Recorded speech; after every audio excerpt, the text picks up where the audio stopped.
So a couple of tools that I really want to touch on now are these ones here, the combine tools. So you can combine, merge, subtract and intersect.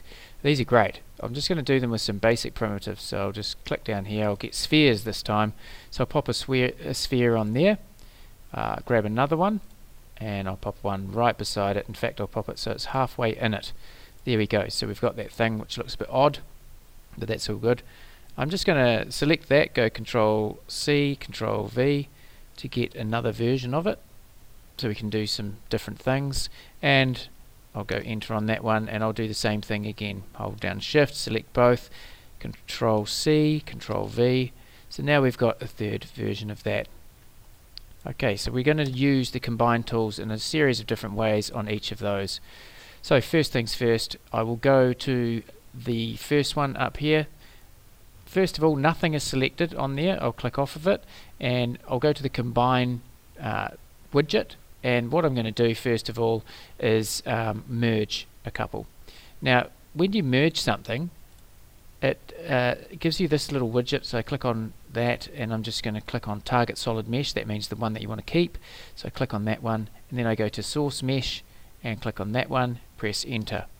And now notice that when I hover over this one, you can see that line down it, and the green goes all the way around the outside, whereas these ones you can see are individual balls. Okay, that one is now a merged shape, so quite interesting. So next up we'll go to combine, merge, subtract this time. So I'll click there and this time I'll grab the widget and I'll target the solid mesh, that one, then I'll target the source mesh, that one, and press enter, and there we go, and that has taken that away from that one. Okay, so that's a merged one, that's a subtracted one, and the last one will be an intersected piece.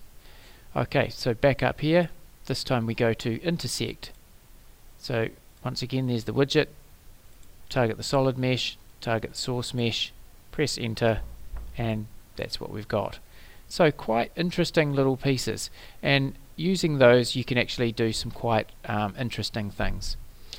Just to recap the subtract one, this is a way that you can use it. I'll grab myself a standard sort of box and I'm just going to sort of make that a little bit longer, so I'll go tab 50, yep, and go enter on that. Control T, that'll lift it up for me. Oops, click off it, Control T, there we go. I'm just going to move that over like that, and I'm just going to pop that right through the middle there. Okay, and I'll go to this side and make sure that it's chopping right on the top there, so you can see I've got that covering the balls. Excellent. Doesn't matter if it's not quite right. What I'm going to do now is go back up to here and I'm just going to go subtract, target the solid mesh, I want to keep that piece, then I'll get the source mesh and I want that piece to chop away from it, hit enter, and there we go. So we've chopped that into a half there. And one other really cool little thing that you can do in here is that if I select this as an edge like that, go to this widget, you've got shell as well, and if I hit shell I can actually push that in